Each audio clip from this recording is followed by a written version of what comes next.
Stop for a moment. When was the last time you asked yourself, not casually but deeply, what do I really want for my life? Not what your boss expects, not what your parents dreamed, not what your friends think is admirable, but you, raw, honest, unfiltered. What do you actually want? In a world that praises productivity and celebrates self-sacrifice, it's easy to confuse burnout with success. We get rewarded for being available 24/7, for saying yes when we're already at capacity, for giving and giving until there's nothing left to give. And while you're breaking yourself into pieces to meet everyone else's needs, the painful truth is no one's building your life for you. That's not selfishness, that's clarity. This video isn't about quitting your job, abandoning your family, or turning your back on the world.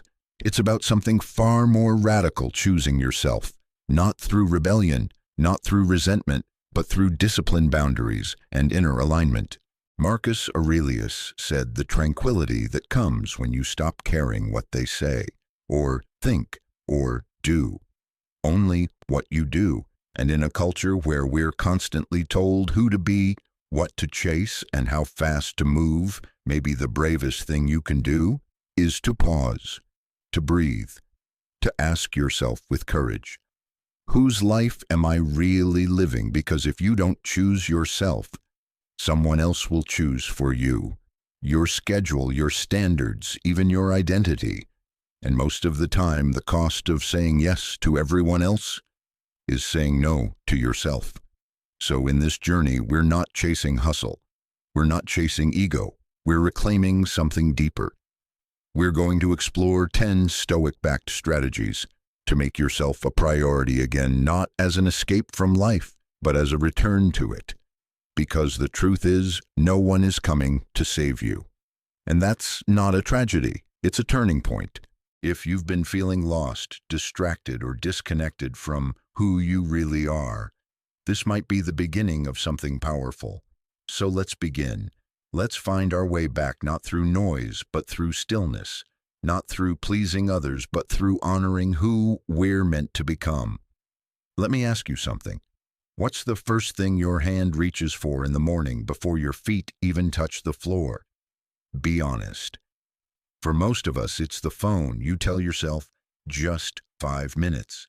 But 45 minutes later, your brain is already overloaded, scrolling through memes, half-baked opinions, political arguments, and viral chaos that you'll forget by lunch. And yet, the day hasn't even started.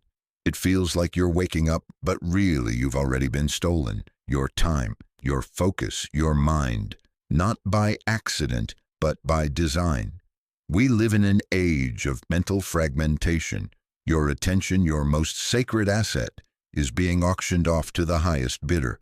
Every ping, every buzz, every red notification dot is not neutral. It's intentional. You're not lazy. You're overstimulated. You're not unmotivated. You're distracted to the point of numbness. And the most dangerous part, we've normalized it. We scroll while brushing our teeth. We check messages while eating breakfast. We watch videos while walking down the street. We're never truly present, never truly still. But here's a truth you rarely hear. If you can't sit quietly with your own thoughts, you are not in control. Your impulses are. 2,000 years ago, the Stoic philosopher Epictetus warned, if someone handed over your body to a stranger, you'd be furious. Yet you hand over your mind to anyone who walks by. And that was before smartphones, algorithms, or endless dopamine loops. Today we hand over our minds without hesitation. We give away our clarity, our creativity, our calm, one notification at a time. Not for growth, not for meaning, but for likes, for dopamine, for temporary escape. Let me tell you a story. There was a man named Gabriel. He once had big dreams, starting a nonprofit, writing a book, creating something meaningful.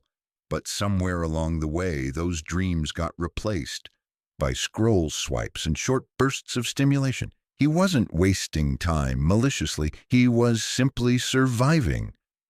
One dopamine hit at a time. And here's the scary part.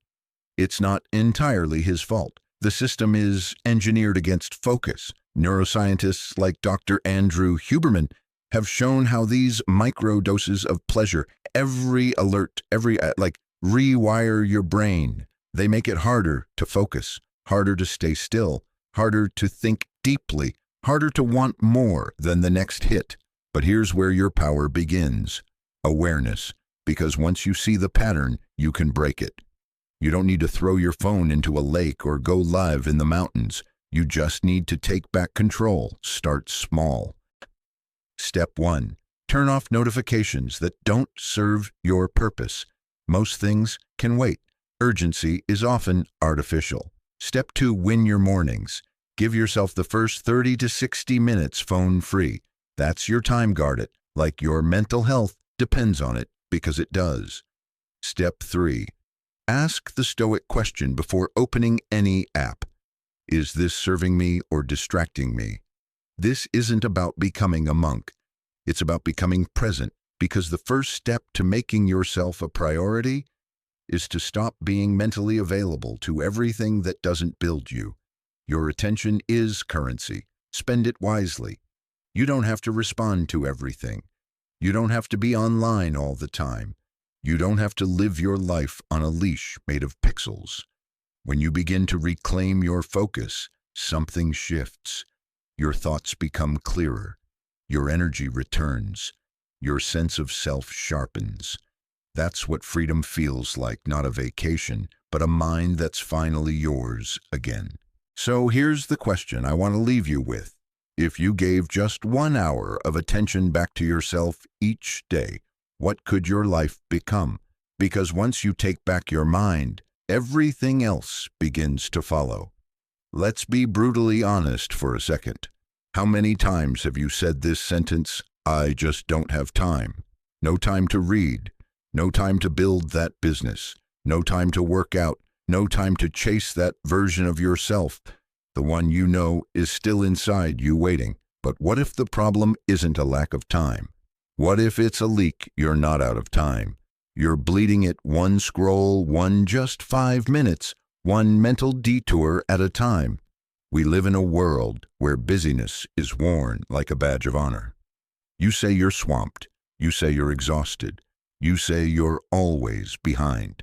But in between those complaints, you open TikTok just to check one thing. You click a YouTube short to get inspired, and 40 minutes vanish like smoke.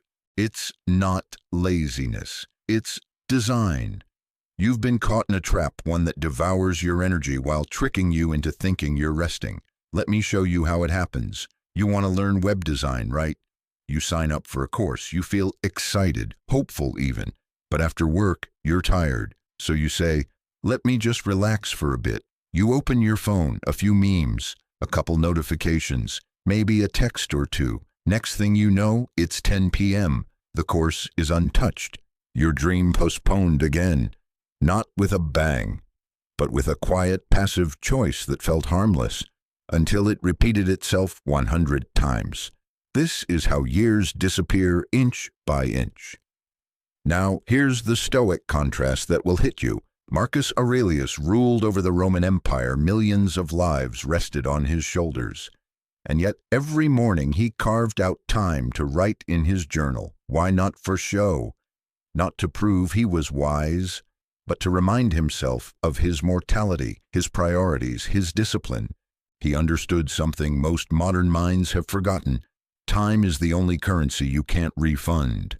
Once it's spent, it's gone. Period. The modern world doesn't steal your time. It manipulates you into giving it away freely, and you trade it for nothing. So what's the solution? Don't shame yourself. Strategize. Let's get practical.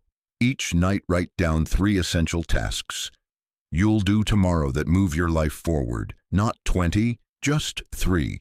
When resistance hits, and it will say, I'll just do 5 minutes. No pressure, just presence. Action breaks inertia. Set a timer for 25 minutes of deep focus. Phone off, distractions gone, then take a break. Do this just twice a day and you'll outpace 90% of people still stuck in their "I'm too busy" narrative. Discipline isn't punishment, it's self-respect. And when your brain whispers, "I'll do it later," ask yourself this: if I waste just 1 hour a day for the next 5 years, how many dreams will I bury? Seneca said it best: it is not that we have a short time to live, but that we waste a lot of it. You're not behind. You're just spending time on things that don't give anything back. So today, take it back.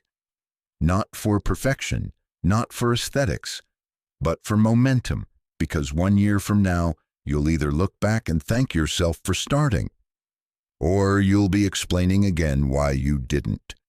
Let's talk about something we've all done.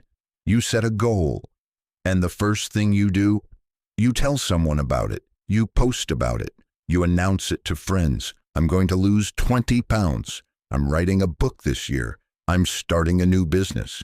And for a few minutes, you feel good. No, not good. Powerful, like the transformation has already begun. But here's the problem. Nothing has actually happened yet. You haven't lifted a weight. You haven't written a single sentence. You haven't made a real plan. What you felt was dopamine. Modern psychology calls it the premature reward loop. You talk about your intention, your brain releases feel-good chemicals, so you feel like you've accomplished something, when in reality, you've done nothing. It's not your fault. Your biology is being gamed. We live in a culture of performative ambition. It's easier to say you're on a journey than it is to take the first difficult step. We've been taught to make vision boards, write goals, and glitter post about them with hashtags like Jing Grind Mode or Ang Nuera. And don't get me wrong, intention is powerful. But here's the uncomfortable truth. Talking about change is not the same as becoming it. In fact, the more you announce, the more likely you are to delay.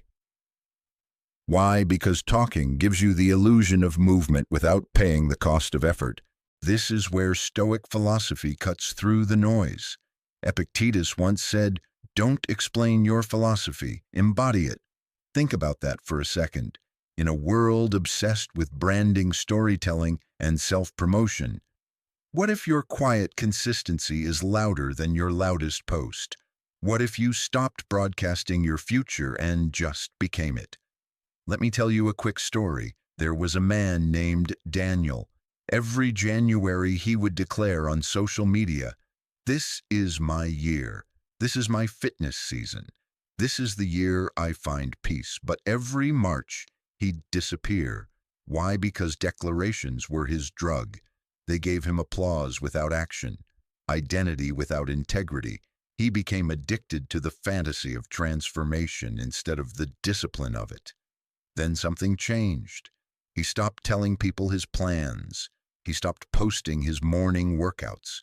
He stopped explaining who he wanted to be, and he just showed up, one quiet decision at a time, one unnoticed workout at a time, one journal entry, one late-night study session, one act of self-respect. 6 months later, people started asking him, "Man, something's different. What are you doing?" And all he said was, "I've stopped performing. I've started living." That's the shift. We don't need more noise. We need more movement. You don't need to prove anything to anyone. You don't owe the world an explanation for your healing, your goals, or your growth. You owe yourself the grit to keep going, especially when no one is clapping. In psychology, this is called intrinsic motivation. The fire comes from within, not from validation, not from followers, not from praise, but from your own alignment with who you know you're becoming. So how do we stop leaking power through declarations? Here are 3 ways. Let your habits speak louder than your hashtags. If it's real, it'll show. You don't need to announce the seed. You just need to water it. Practice the 30-day silence rule. Before you talk about a new goal, live it in silence for 30 days. Earn your own respect before asking for anyone else's attention. Remember, becoming is not performance. There's no audience in the moment you choose to rise early. No applause when you say no to temptation. But that's where your real identity is forged. Seneca said, "People who talk about their future plans are less likely to follow through. The wise are known by what they do, not what they say." So the next time you're tempted to post about your progress, pause. Ask yourself, is this about connection or is this about control? Because silence isn't weakness, it's sacred space. It's where true transformation begins. You don't need to be seen, you need to be solid. Your future self isn't watching for your next tweet. They're waiting for you to act. So here's the challenge. Be the person who doesn't just dream loudly, but who builds quietly, brick by brick, until your life becomes the only explanation you'll ever need. There's a powerful truth that we often overlook. You are not just your choices. You are your environment. Think about the 5 people you spend the most time with, not just physically, but mentally and emotionally. Who do you text when you're unsure? Whose opinions do you weigh before making a decision? Whose energy surrounds you, day in, day out? Now, here's the uncomfortable part. You are the average of those 5 people. Their habits, their mindset, their priorities, their emotional patterns, all of it silently shapes you, moment by moment. Let me share a story with you. Daniel was someone who always felt stuck. Every New Year, he'd write resolutions. Every Monday, he'd promise himself a fresh start. But by Thursday, the spark would be gone. He thought his problem was willpower. He thought he just needed better routines. But the truth, he was surrounded by people who didn't want to grow. Not because they were bad, just comfortable. Every time he tried to level up, he was met with resistance. Why are you trying so hard? Just relax, man. You've changed. And slowly, Daniel began to feel guilty for wanting more. Not because he was wrong, but because his environment couldn't hold his ambition. Then one day something shifted. He decided to change his surroundings before trying to change his life.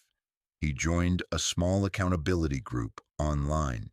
He started reading books written by people who lived with discipline. He watched interviews with Stoic thinkers and modern achievers. And most importantly, he limited his time around those who drained his energy. The results: within months, his energy shifted. Within a year, his career path changed. And within 2 years, he became the person he used to only dream of. Why? Because environment isn't passive.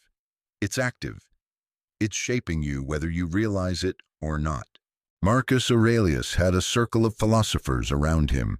Epictetus taught surrounded by seekers of wisdom.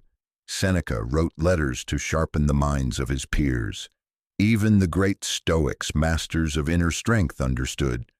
We need others who challenge our thinking, not comfort our stagnation. So ask yourself, are you surrounded by people who normalize laziness or discipline? By voices that make excuses or speak in solutions? By friends who cheer your mediocrity or call you to your highest self? Because sometimes the greatest act of self-respect is to walk away from comfort disguised as connection. Now, this doesn't mean cutting everyone off. It means being intentional. Spend more time with those who inspire you, less with those who drain you. And if you can't find the right circle, yet start by becoming it. Fill your mind with books, podcasts, and messages that reflect where you want to go. Create a space, physical or digital, that pulls you forward instead of anchoring you down. In psychology, this is called environmental design. It's the art of creating surroundings that support, not sabotage, your goals. Want to work out more? Put your gym shoes by the door. Want to read more? Leave your phone in another room. Want to dream bigger? Spend less time explaining yourself to small minds. Because at the end of the day, your future is not just shaped by what you do, but by what you allow around you every single day. So here's a Stoic-inspired challenge. Audit your environment like your life depends on it, because it does. And if you don't have a high-vibe circle yet, become the seed of one. Growth doesn't need permission. It just needs space. Your destiny is waiting, but it's only as strong as the soil you plant it in. Choose wisely. We live in the most connected time in human history. Every second your phone lights up, a headline, a notification, a message. Wars, scandals, trends, tragedies right at your fingertips. You can learn anything anywhere. And yet, so many of us feel more anxious, more distracted, and more disconnected than ever before. Isn't it strange we have more access to information than any generation before us, but less access to ourselves? And it's not because we're lazy, it's because we're drowning in a world where every platform competes for your attention. Information has become noise. Your nervous system was never designed to carry the weight of the world 24/7. That constant stream of data, it doesn't just inform you, it shapes you. It hijacks your focus. It decides what feels urgent, even if it's completely irrelevant to your life. So how do we protect our mind in this digital storm?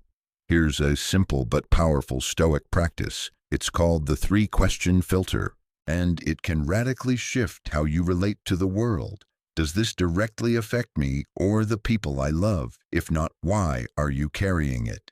You don't need to internalize every crisis across the globe to prove you're a caring human being. Empathy doesn't mean emotional slavery. Stoic thinkers like Epictetus taught there are things within our control and things outside of it. Peace comes from knowing the difference. Yes, stay informed, but don't confuse awareness with obligation. Do I have any control over it? If you can't change it, why let it change you? Scrolling through endless updates about political disasters, celebrity scandals, or global despair might give you the illusion of being informed, but all it really does is steal your energy from the things you can change: your habits, your relationships, your focus, your healing. Control your sphere. That's where your power lives. Is this useful for the life I want to create? Be honest. Is this piece of news helping you grow? Is it expanding your wisdom? Is it moving you closer to the person you're becoming? If not, it's clutter. Imagine your mind as a sacred room. Would you let just anyone walk in and dump trash on the floor? Then why do we do it digitally every single day? You see, the Stoics weren't anti-information. They were just radically selective. Marcus Aurelius, emperor of Rome, wrote daily reflections not for anyone else, but to protect his mind from distractions and ego traps. He knew that mental clarity doesn't come from consuming more, but from filtering better. And in today's world, filtering isn't just a preference, it's a survival skill. So what can you do starting today? Set limits on how often you check the news. Follow creators who nourish your spirit, not manipulate your emotions. Begin your mornings in silence, not on a screen. Journal instead of scrolling. Protect your first hour like it's sacred, because it is. The quality of your life doesn't come from what you know. It comes from what you focus on. So here's the challenge. Be ruthless with what you let into your mind. Be intentional with what you consume. And remember, peace isn't passive. It's something you must protect. In a noisy world, clarity is a superpower, and you don't have to know everything. You just have to know what matters. Let me tell you a story. A young man once came to an old sage, furious after someone insulted him. He said, "Master, I can't stop thinking about what they said. It's eating me alive." The old man smiled gently and handed him a small gift box. The young man opened it only to find it empty. Confused, he asked, "What is this?" The sage replied, "It's a gift, but since you didn't accept it, it's still mine, isn't it?" The young man nodded slowly. The sage continued, "Anger, insults, judgment, they're like unwanted gifts. If you don't accept them, they stay with the giver. But the moment you react, you own what was never yours." That moment changed the young man forever, and it can change you too. Because here's the truth most people never learn. You are not obligated to emotionally absorb everything that's thrown at you. In fact, you have the right, no, the responsibility to protect your emotional energy. Let's break it down. There are 3 powerful Stoic strategies that can help you stop bleeding energy where it doesn't belong. The 30-second rule before you react, before you respond to anything triggering a message, a comment, a look. Pause for just 30 seconds. This short window gives your rational mind time to re-engage before your emotions take the wheel. The Stoics believe the first feeling is automatic, but the second is a choice. That means you might feel disrespected, but you don't have to retaliate. You might feel hurt, but you don't have to spiral. You might feel provoked, but you don't have to perform. Stillness is strength, and often silence is the loudest answer. Strategic indifference. Now, this doesn't mean you stop caring about everything. It means you become selective. Not every opinion matters. Not every battle is yours to fight. Not every energy deserves your attention. This is what I call strategic indifference, choosing when not to engage, not out of weakness, but from deep inner alignment. Seneca once wrote, "He who angers you conquers you." So ask yourself, do you really want to hand over your peace to someone who doesn't even understand you? Let go quicker. We tend to overthink, replay, rehearse. But what if you let go faster? Let go of what was never your fault. Let go of conversations that weren't rooted in truth. Let go of people who drain more than they give. Letting go isn't giving up. It's choosing freedom over friction. Sometimes protecting your emotional energy looks like walking away quietly without the need to explain, justify, or fix, because peace doesn't beg, it protects. In a world that glorifies instant reactions, constant engagement, and emotional overexposure, choosing to protect your energy might feel strange at first. But it's not disconnection, it's discernment. And it's powerful. You don't owe anyone your inner peace. You don't have to attend every argument you're invited to. You don't have to carry every emotional package that lands at your feet. Your energy is your responsibility. Guard it like it's sacred, because it is. So the next time someone tries to throw their chaos onto your shoulders, remember the gift that the young man refused to accept, and smile, because now you know the truth. What you don't accept can't touch you. Let's talk about something that most people try to escape: loneliness. In today's hyper-connected world, silence has become the enemy. We scroll, we swipe, we stream, not because we're always curious, but because we're terrified of being alone with our own thoughts. But what if I told you that intentional solitude isn't a punishment, it's a superpower, and you don't need to retreat to a mountain cave to access it? You just need to turn inward deliberately, consciously. See, there's a difference between loneliness and solitude. Loneliness is feeling empty in the company of noise. Solitude is feeling whole in the absence of distraction. The Stoics understood this deeply. Marcus Aurelius wrote in his journal, "Nowhere can man find a quieter or more untroubled retreat than in his own soul." And that was a man running an empire. So what's stopping us? We fear stillness because it reveals what we've been avoiding: the unhealed wounds, the buried doubts, the parts of ourselves we've silenced in order to be accepted by others. But here's the paradox. The very silence we run from is also the place where real power begins. A challenge for you.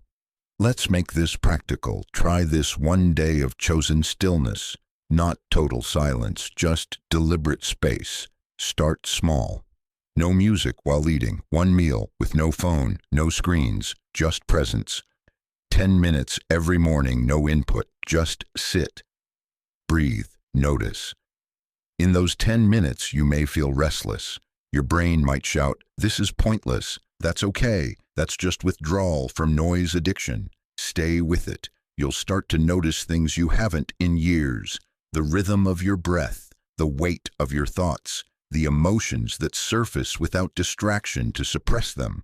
And then something amazing happens. Clarity. Not forced, not dramatic, just quiet truths rising like bubbles to the surface.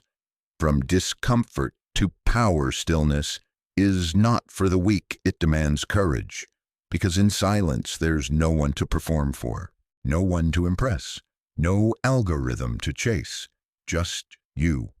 Raw, honest, unfiltered, and maybe that's what terrifies us, because the version of ourselves we meet in solitude might not match the image we show the world. But that version, that's where your power lives. That's where your boundaries get rebuilt, where your values get realigned, where your emotional immune system strengthens. We're so used to external validation we forget. Silence is the only place where your soul gets to speak uninterrupted. What solitude teaches. So what do you actually gain from being alone on purpose? Resilience. You learn to self-regulate instead of outsourcing your peace to others. Self-awareness. You become fluent in your own emotional language. Freedom. Because once you no longer fear being alone, no one can control you through abandonment. The modern world says, don't be alone, be liked, be visible. The Stoic says, be whole in yourself and you won't need the crowd. Here's the final question I want to leave with you. When was the last time you sat with yourself, not as a problem to fix, but as a soul to rediscover that silence you've been avoiding? It might just be the loudest answer you need. Let's get real for a moment. In a world that constantly pulls your attention in 100 directions, mental clarity has become a rare superpower. And here's the truth. No one tells you. You don't rise to the level of your potential. You fall to the level of your training. Marcus Aurelius, the Roman emperor and one of the greatest Stoic thinkers, didn't rely on inspiration to guide his life. He trained his mind like a warrior trains his body, not once, not just when he felt motivated, but daily, with discipline. So the question is, how are you training your mind? Discipline over motivation. We live in a culture obsessed with motivation, but motivation is a wave. It comes and goes. Discipline, on the other hand, is the ground beneath your feet. That's what the Stoics knew. A strong mind doesn't wait for the perfect mood. It creates the conditions for focus, for presence, for inner strength. And this strength isn't built in loud, dramatic moments. It's forged in the quiet routines when no one is watching. So how do we build that kind of inner fortress? Daily Stoic practices to train your mind. Here are 3 practices you can begin today to train your mind like a modern-day warrior. Write your personal mantra. Think of a mantra as your mental compass. It's a phrase that cuts through noise and brings you back to center. Marcus wrote his daily mantras in his journal, not for an audience, but for himself. One of his most famous, you have power over your mind, not outside events. Realize this and you will find strength.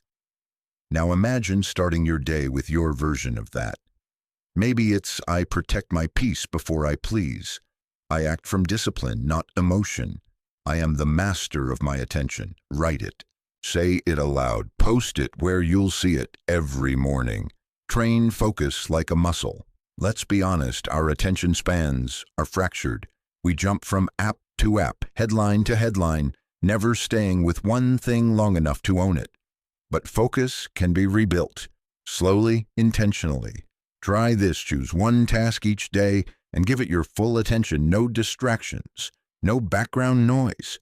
Start with just 15 minutes, then increase. Notice how your mind resists at first. That's not weakness, it's withdrawal from overstimulation. Stay with it. Focus is not about force, it's about repetition. Practice the art of saying no. This one is simple, but not easy. Every time you say yes to something misaligned, you're saying no to your peace, your energy, your deeper path. Saying no is an act of self-respect. The Stoics believed in living according to nature, and your nature includes limits. Boundaries are not walls. They're gates that protect what truly matters. So here's the challenge. Practice one small no a day. Turn down a meeting that drains you. Pause before replying to every message. Decline a plan that doesn't align with your values. Every time you do, your mental clarity expands. Closing thought: be the architect of your mind. We train our bodies, our careers, even our social presence. But when was the last time you trained your mind?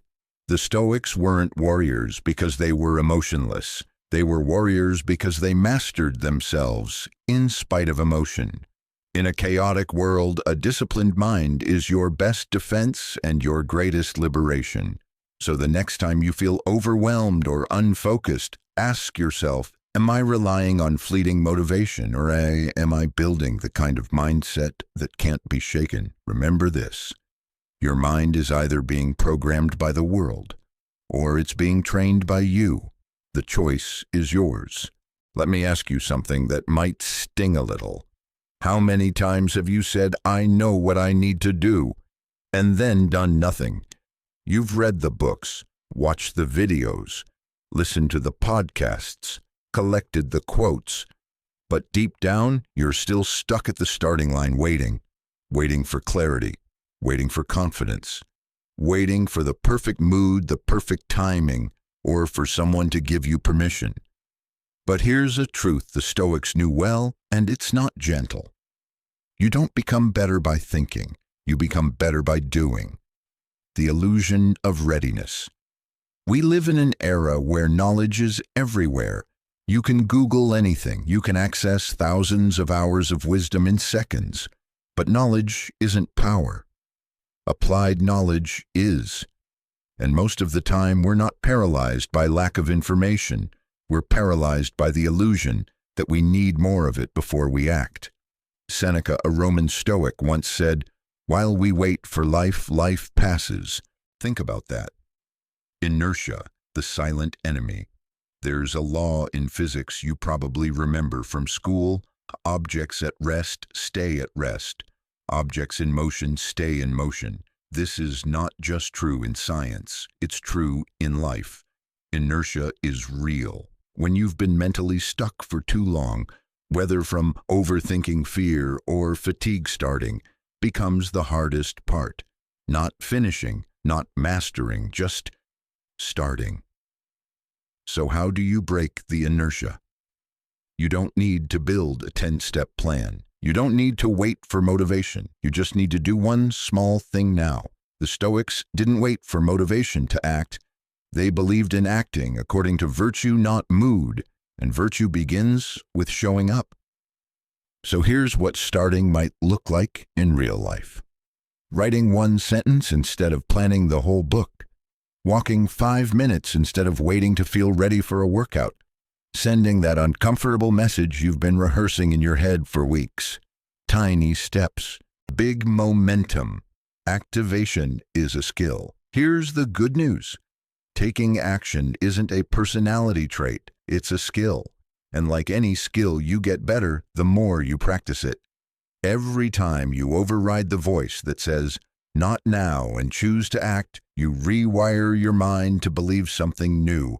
I can move forward, even when it's messy. I don't need perfect conditions. I just need to begin. That's freedom. That's power. The mental reframe. From I have to, I get to. When we're stuck, action often feels like a burden. But what if it's a doorway? You don't have to take a step. You get to. You get to shape your identity through action. You get to interrupt the loop of overthinking with movement. You get to choose creation over stagnation. Marcus Aurelius wrote in Meditations, waste no more time arguing what a good man should be. Be one. That line still hits like a thunderclap. Stop debating. Start doing. Today's challenge. Activate one thing. Right now, pause this video or take the next 60 seconds and do one thing you've been putting off. Send the email. Open the blank page. Put your phone down and walk. Say the thing that needs to be said, not because you feel brave, but because you're choosing to stop waiting. Final reminder, you don't need another podcast, you don't need another quote, you don't need another sign from the universe. You just need one thing, a single imperfect, brave step. Because once you move even a little, the mind follows. And that's when momentum kicks in. That's when clarity returns. That's when your power awakens. So don't wait to feel ready. Get up, begin, activate. Let's be honest. How many times have you put everyone else first, only to find yourself emotionally bankrupt? You answer every call. You show up even when you're exhausted. You say yes when you're screaming no inside. And at the end of the day, you're not celebrated for your sacrifices. You're expected to keep going. Somewhere along the way, society convinced us that putting yourself first is selfish, that boundaries mean you don't care, that rest means you're weak. That saying, "I choose me," is a betrayal. But what if I told you that the most powerful Stoic act of self-respect is this choosing yourself without apology, the lie of self-sacrifice? We've been raised on a myth that good people give until there's nothing left. But here's the reality no one wants to admit. When you constantly put yourself last, you don't become a saint. You become a shadow of who you were meant to be. Because burnout doesn't build better relationships. Resentment doesn't make you more loving. And denying your truth doesn't make you more virtuous, it just makes you invisible. The Stoic shift. Own your life. Marcus Aurelius said it best, "If you do not control your mind, someone else will." And in today's world, that someone else might be the algorithm, your job, your parents, even your people-pleasing habits. So let me ask you, who's in charge right now? If the answer isn't me, it's time for a reset. You don't owe the world your exhaustion. You owe yourself your attention, your dreams, your energy, your peace. They deserve space.